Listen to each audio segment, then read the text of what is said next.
From the makers of Outer Limits magazine presents A Fourth Encounter.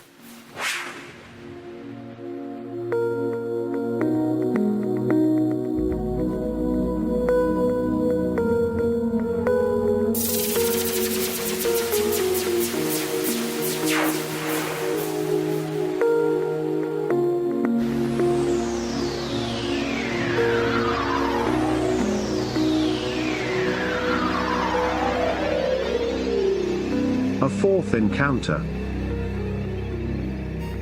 On the 7th and 8th of May, 2022. Featuring the following speakers: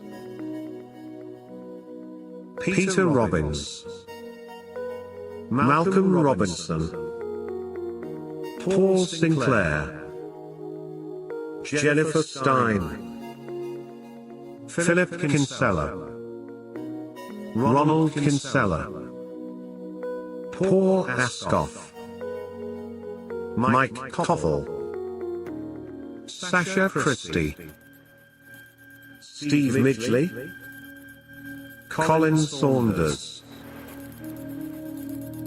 and your host from Outer Limits magazine, Chris Evers.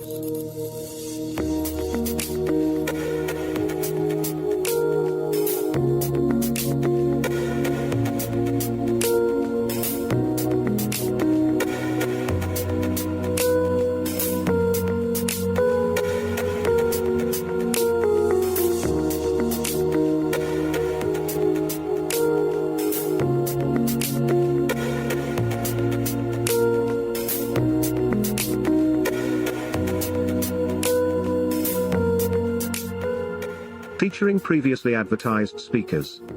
Please note, we shall endeavor to include all advertised speakers at this event. But, if government guidelines prohibit their travel and attendance, we shall run the event with a full list of only UK-based speakers. Also note that you may be required to prove your vaccination status to enter the building and attend. We will follow government guidelines. Therefore, it is recommended to check the OLM website on a regular basis, where tickets can also be purchased. We look forward to seeing you at our A Fourth Encounter event.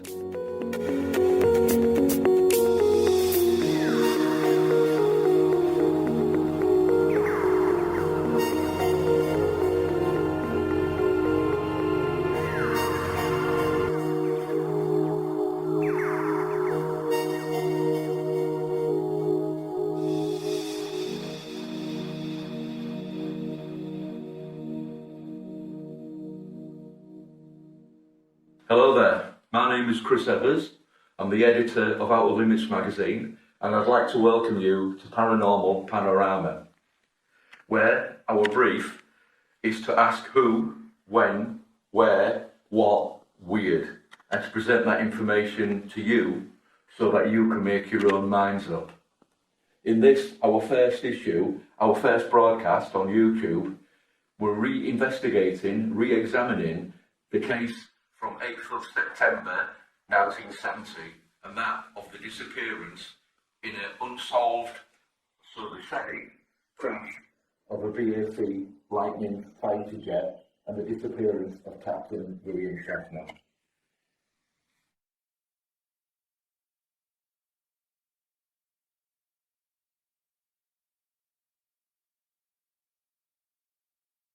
The northeast of the United Kingdom is well known for its famous coastal holiday locations such as Whitby and Filey, which can trace their founding origins back to the days of the Vikings, and also to Scarborough, with its claim to being England's oldest seaside resort. The claim for Scarborough goes back to the 1660s, when a Dr. Whitty published his book about its famous spa, and its regenerative waters. Sandwiched in between these resorts, we have smaller locations, such as Robin Hood's Bay, Ravenscar, Caton Bay, Thornwick Bay, and of course the Flamborough Headland. The headland is a promontory which sticks out 8 miles into the waters of the North Sea. Their massive sheer white chalk cliffs, rising to 300 feet in parts, were laid down at the same time as their perhaps more famous brothers and sisters, the White Cliffs of Dover, about 136 million years ago. The headland contains an ancient earthwork which is now a lovely pleasant woodland walk. This route splits the headland to the western landward side and a coastal side to the east. It runs north to south and is known as Danes Dyke. The famous chalk cliff headland contains two standing lighthouses. The oldest of these dates to 1669 with the more modern and still working example dating to 1806. Both were placed to protect the ships which bypass these dangerous ancient cliffs, where smugglers at one time plied their trade. Situated southwest of the Flamborough Headland, is the seaside resort and fishing port of Bridlington, which is the home of one of Britain's foremost investigators of high strangeness, of events happening at sea, and inland along the coast and forests, that dot this beautiful part of the United Kingdom. This is of course Paul Sinclair, who we will be talking to later in the show. Events which Paul has investigated include the disappearances of people who simply decided to have a day out sightseeing, never to return home again, to the offshore disappearances of RAF aircraft and their pilots.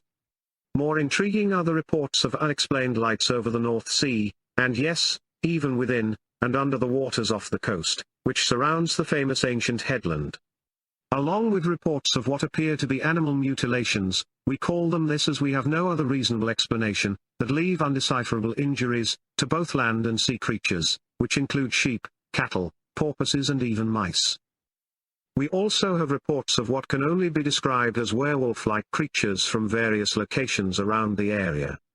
One area seems to stand out in these events, although many areas seem to ooze high strangeness from their metaphysical pores, that of the small hamlet of Bempton, situated 4 miles north of Bridlington. Bempton is a village and civil parish in the East Riding of Yorkshire, near to the border with North Yorkshire.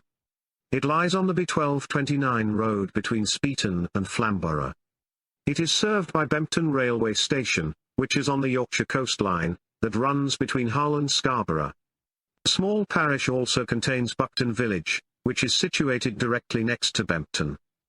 Bronze Age pit dwellings have been discovered near Bempton, which could possibly be related to the Danes Dyke area of the headland, its occupation, and construction. Between 1974 and 1996, it was part of the borough of the North Wolds, in the county of Humberside, which has now been renamed to its traditional name of East Yorkshire.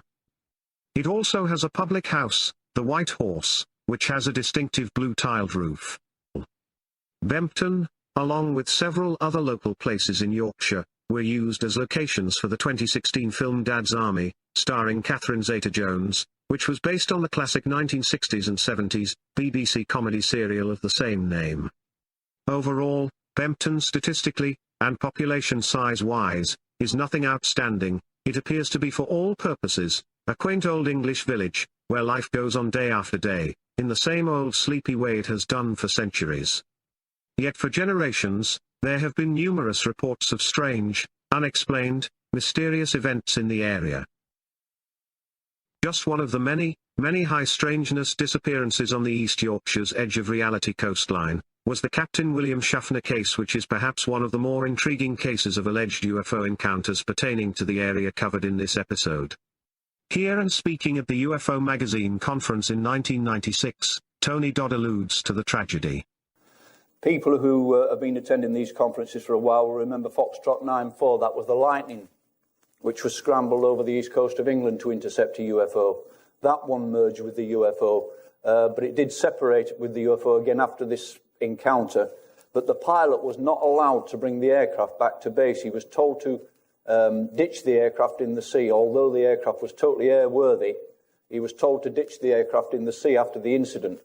Now, the aircraft did come down in the sea, and it was being observed by some Shackleton aircraft which were in the area. It was seen to come down and land on the water as instructed. The aircraft quickly sank, and the pilot was never found. Now, when the aircraft was recovered from under the sea, the canopy was still closed on it, but there was no pilot inside the aircraft. But that's another story. But it's just pointing out the consistency of some of these encounter reports. RAF Binbrook, which was issued with British-built BAC Electric Lightning aircraft, along with RAF Coningsby, which was issued with the US-produced Phantom jet, were a part of the RAF's Quick Reaction Alert Group. On the evening of September 8, 1970, an object was spotted over the North Sea by radar, and US exchange pilot Captain William Schaffner, who was on duty that evening, his call sign being Foxtrot 94, was instructed to intercept. Here are the events that followed as described by reporter Sophie Hull, on the BBC show, Inside Out, an investigative documentary programme in 2002. September the 9th, 1970.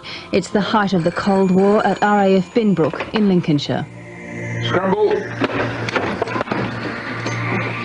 The Lightning fighter pilots of No. 5 Squadron are on alert for Russian intruders over the North Sea.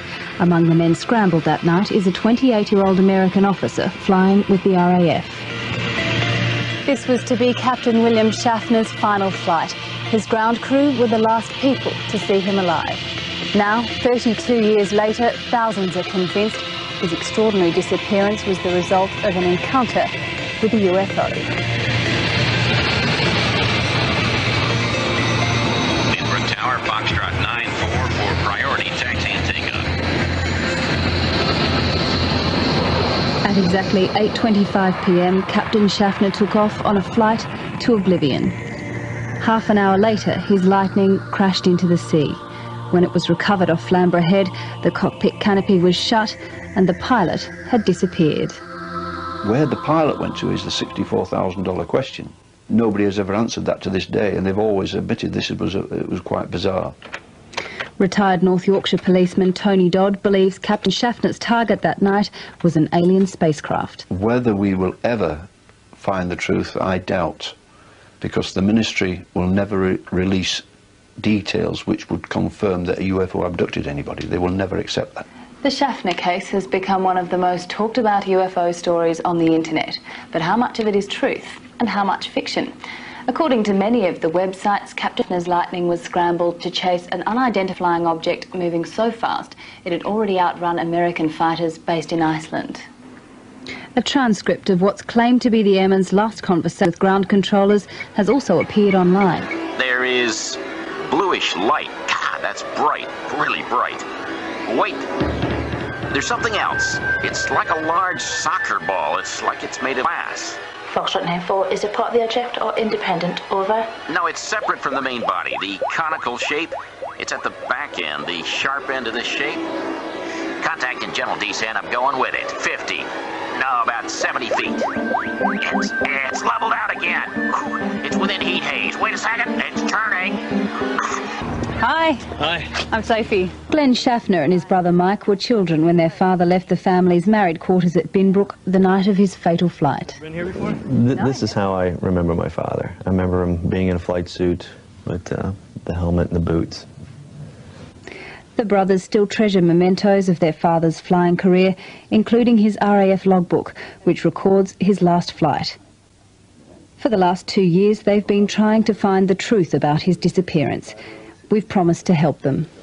Sophie Hull claimed in the BBC Inside Out TV programme that it was their intention to help Captain Schaffner's two sons to finally find the truth behind their father's disappearance, yet, Paranormal Panorama, after examining all available evidence in this case, have discovered a number of inconsistencies, or possible omissions of information the programme disclosed. For example, one communication between MOD departments shows that the intention of the BBC programme was to downplay the possible UFO scenario. Also, the programme makes no mention of the fact that a number of other RAF aircraft were already in the area. What the BBC also failed to explain is that how Captain Schaffner's logbook, allegedly containing the details of his final flight, is now in the possession of his two sons, as, although there are no steadfast rules to how often, and when, to complete a logbook entry, it must be completed, and kept up to date, it is also recommended to use a durable, and compact style logbook, so you can keep it with you, wherever, and whenever you fly. This being the case, how, and why would Captain Schaffner leave his own personal logbook behind, and how could it contain the details of his final flight, as suggested in the BBC documentary, when he did not return, to personally complete his final flight entry? And wouldn't his logbook also be missing with him, if he followed procedure? The BBC also don't give any indication as to the experience Captain Schaffner had, or how many hours in the pilot's seat he held, yet conclude he had flown his aircraft into the sea, due to pilot error. It was a normal routine UFO sighting when the alarm was given Captain Schaffner scrambled his Lightning. And he was certainly a very experienced Lightning pilot, and he loved to fly the Lightning. He's 6,000 hours on fast jets, a very, very experienced pilot. He immediately took the few paces along here to his Lightning and was airborne within seconds. 2 other pilots were scrambled at the same time and sent out over the North Sea. Their job was to intercept a radar blip, which refused to answer repeated requests from the ground to identify itself. He reported that very bright lights. And he was told then to proceed as close as possible, and which is what he was doing when he was enveloped with a very, very bright light. Now, at this stage, some malfunction with the Lightning, so he's immediately withdrawn and instructed to ditch. The story then is that, immediately he ditched and seemed to go down, the Ministry of Defence issued a statement that the aircraft had broken up. Then stories start to conflict left, right and centre. The security blackout is immediately put over. The blip had gone off on the radar. Whatever it was had gone. The Lightning floated for a short while and gently went down. It was sitting on the seabed. Perfect. There was no mark other than on the nose, and the aircraft was in perfect condition. And the canopy was closed. That's the sinister piece. The canopy was closed. The Ministry of Defence say this was a routine low-level night flight and the aircraft came down due to pilot error. The pilot escaped on ditching, but was washed away by the tide. The release is between there, and within a split second, he's gone. Should that not fire, there's also on the top manual, so that it is impossible not to have fired. So for him to be missing, the seat still intact, and the canopy on and closed, means the mystery was absolutely unbelievable.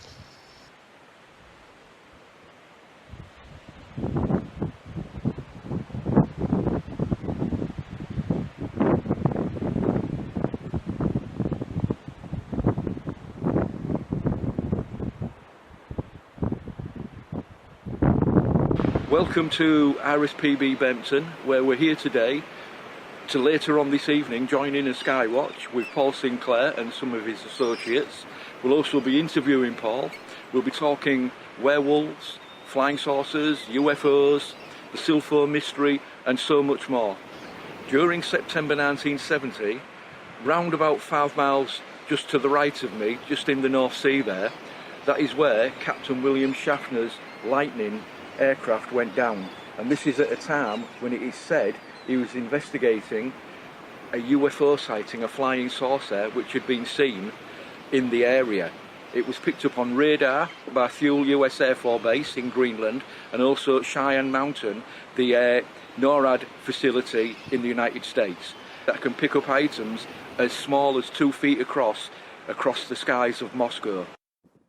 For me, this case will run and run. It's not dead yet. There's more information. I know that there's a farmer, or a family of farmers in Flamborough, who in 1970, early September 1970, because this went down September 8th, were ordered by Ministry of Defence. People came to plough their land out because it were known that a flying saucer landed on cliff tops.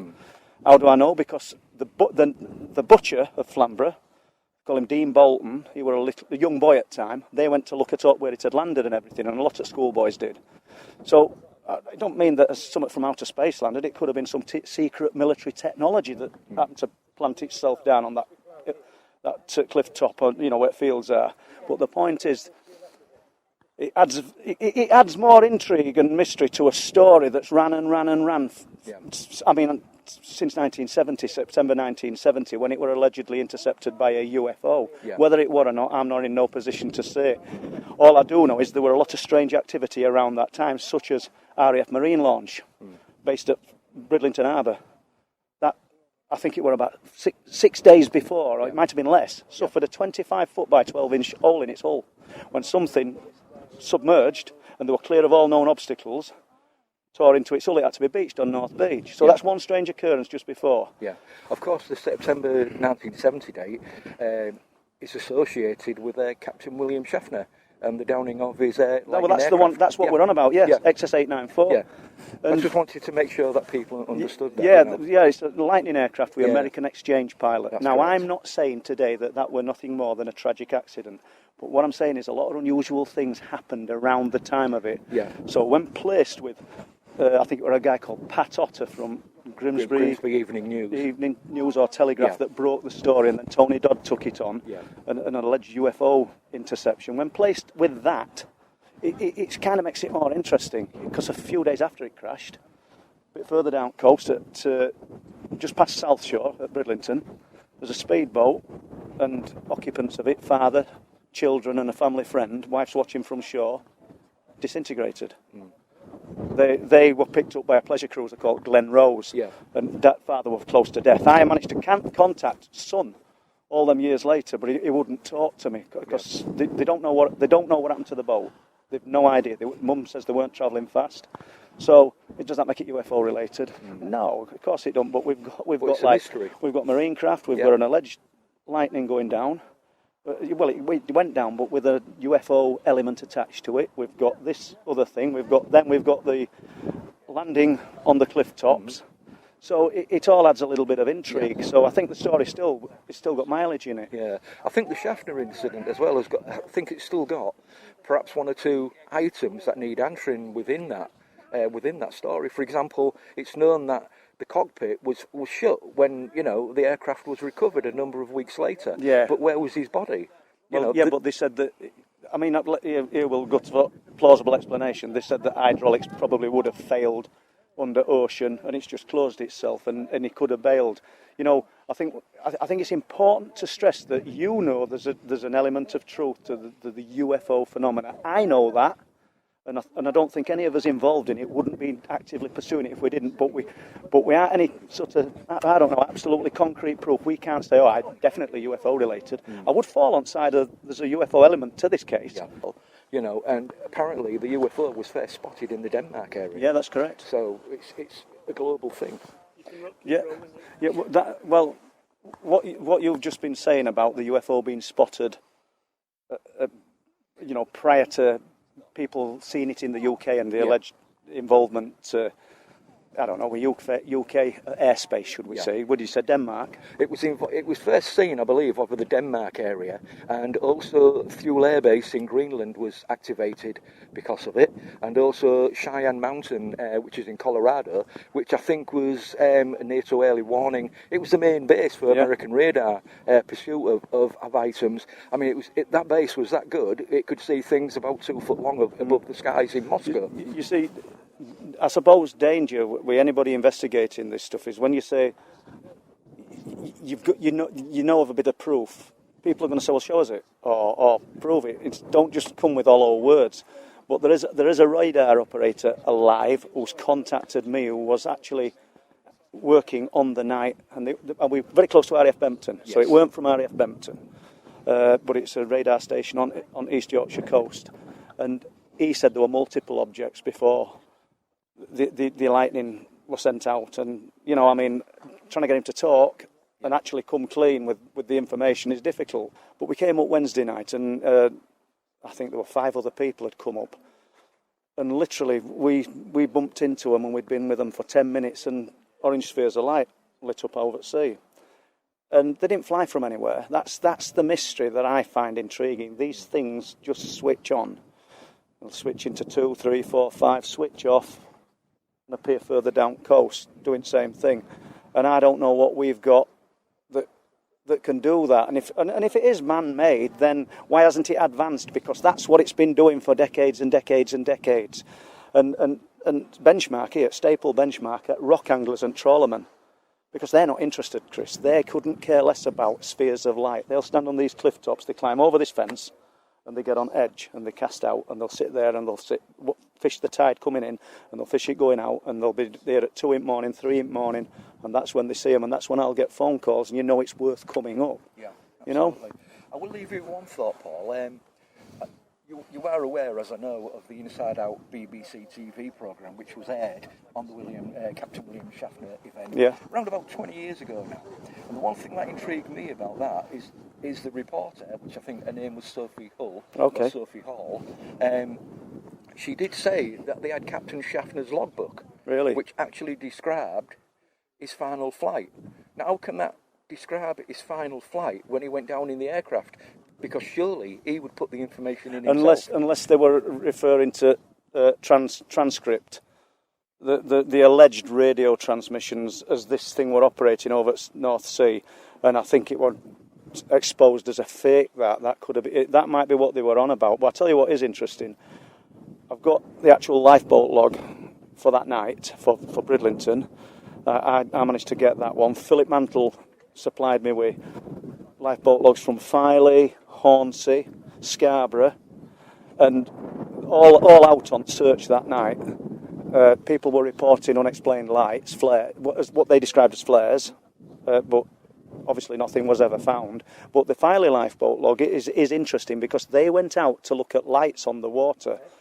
And when they got there, there's no lights on the water. You know, there's a lot of sort of quirky little things in these logs. So, yeah, it's an interesting, still an interesting case. I mean, it might be 50-year-old, but it's still, I think there's still a bit of mileage in it. Yet another event of high strangeness on the East Yorkshire edge of reality coastline. So, Paul, I just want to say thank you very much for your time this evening. It's great to see you again, and no doubt we'll speak again about something else at a later date. We also spoke to Philip Mantle to get his views on the incident involving Captain Schaffner.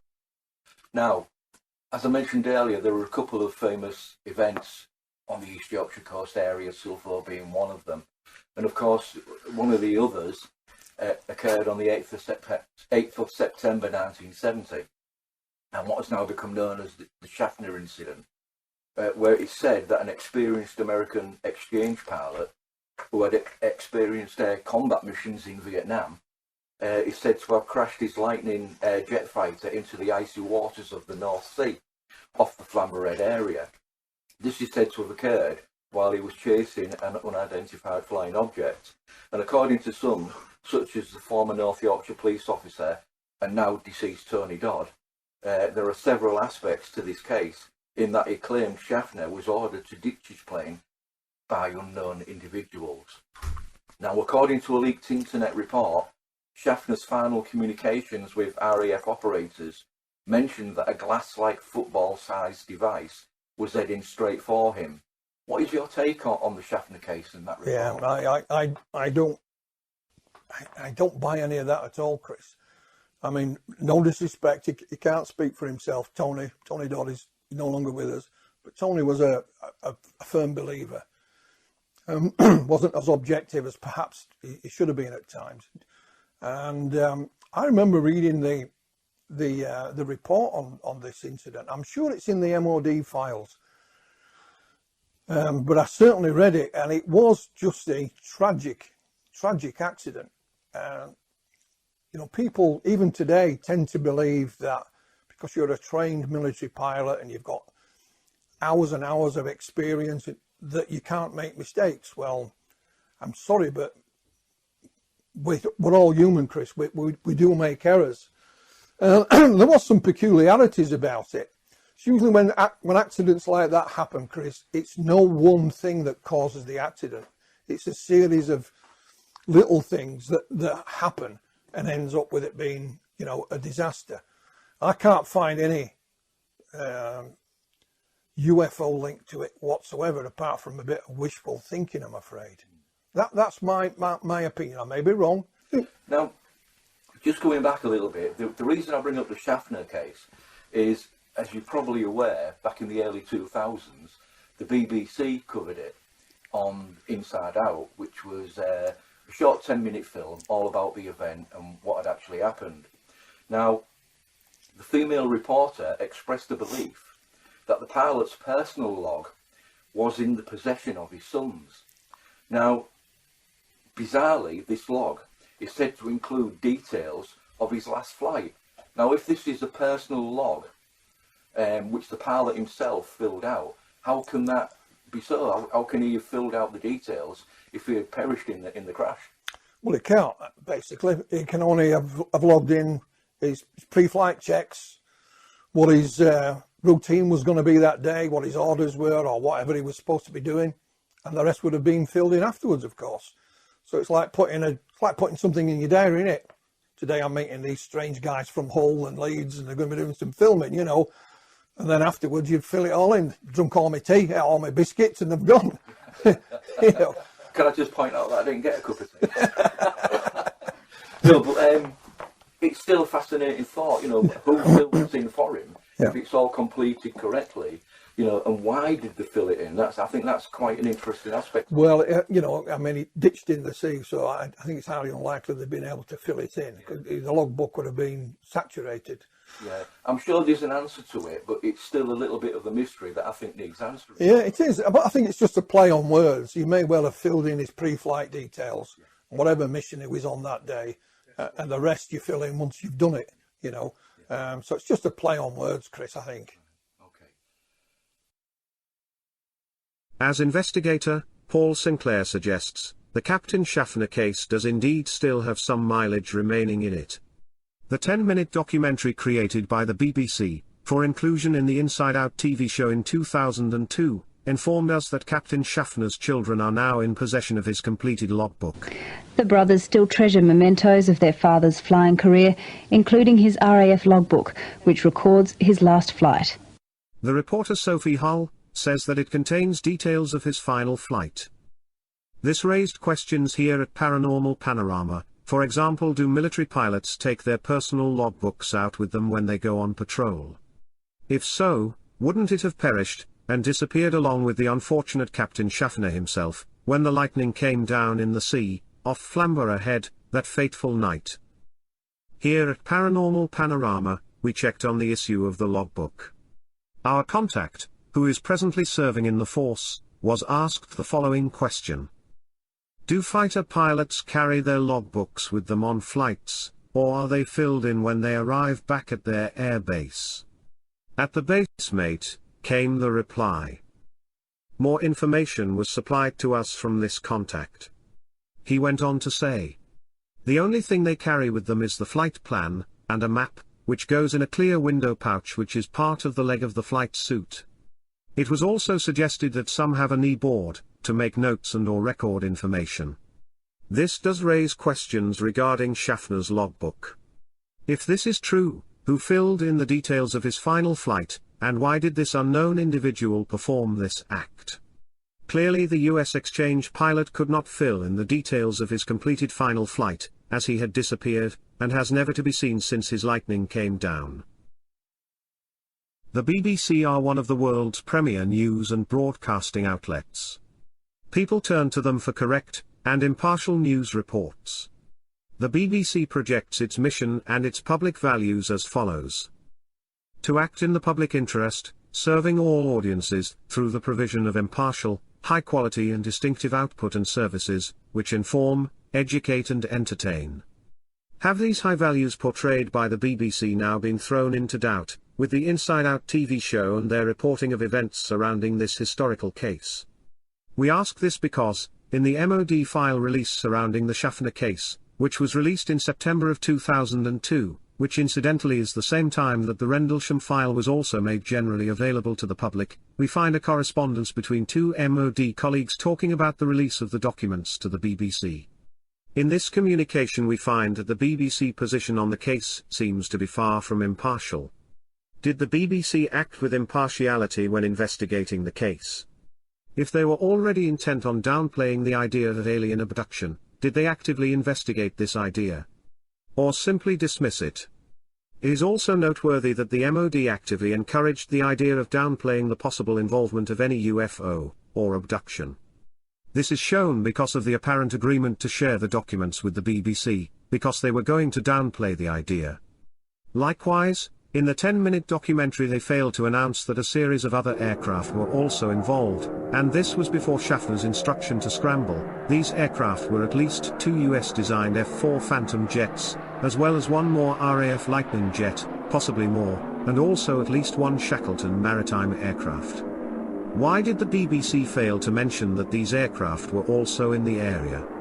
The fact other aircraft were involved, and also quite possibly the US Greenland base at Thule, as well as the NORAD base at Cheyenne Mountain, Colorado, all goes to show that this was an ongoing series of events, possibly extending to the earlier months of 1970, as reports of multiple unknowns were regularly picked up on radar, flying over the North Atlantic and North Cape, one case alone describing in the region of 80 unknowns over Denmark. As Paul Sinclair also tells us, he knows of an XRAF radar operator, who was on duty on the very night of Captain Schaffner's loss. Who unfortunately right now wishes to remain anonymous, but he described to Paul, a large number of unknowns were seen on radar over the area on the night that Captain Schaffner flew his last flight. Perhaps there still is some mileage left in this case. Paul Sinclair is indeed correct in his suggestion that a manuscript of the final radio contact between Schaffner and his RAF handlers did surface online. But it is highly unlikely that this would be recorded in Schaffner's logbook. Why and how would the logbook, which has now been passed to his children, contain this information? Also, the logbook would have been finalized in the early 1970s, and perhaps would become evidence in the official inquiry after his sad loss. The alleged final radio transmission manuscript is viewed in many quarters as fake, and is not taken seriously by many investigators. What is of concern is that the BBC seemed, according to the released MOD files, to be set on debunking the possible alien abduction scenario, with no real investigation of the idea being a possibility, within the BBC Inside Out show's presentation. Is this why the MOD agreed to release to the BBC the files surrounding the case? Because the letter in question clearly states, quote, "However, it is my understanding that it is likely to be passed to the BBC, who are making a 10-minute documentary to disprove the alien abduction theory." Well, it is possible, but is this actually the case? Do note that the files were at the time eligible to be publicly released, as the 30-year rule which bars the release into the public domain of sensitive information had passed. Were the BBC and the MOD working together in some kind of unholy alliance to debunk the idea of Schaffner's disappearance, for as yet unknown and unexplained purposes? The released MOD file makes it clear the BBC had an agenda to debunk any possibility of alien intervention. Clearly, at the time of Schaffner's disappearance on the 8th of September 1970, a series of unexplained sightings and unusual events had occurred over many of the previous and following weeks in September of 1970. These were ongoing throughout the year, and occurred over the North Sea, North Cape, and North Atlantic as far south as Denmark and the Baltic Sea. These involved radar contacts of highly maneuverable craft, in high numbers, and not just the 2 or 3 aircraft that the Soviets would send to test NATO reaction times. It would appear that the Schaffner case still contains questions that clearly need an effective answer providing to them.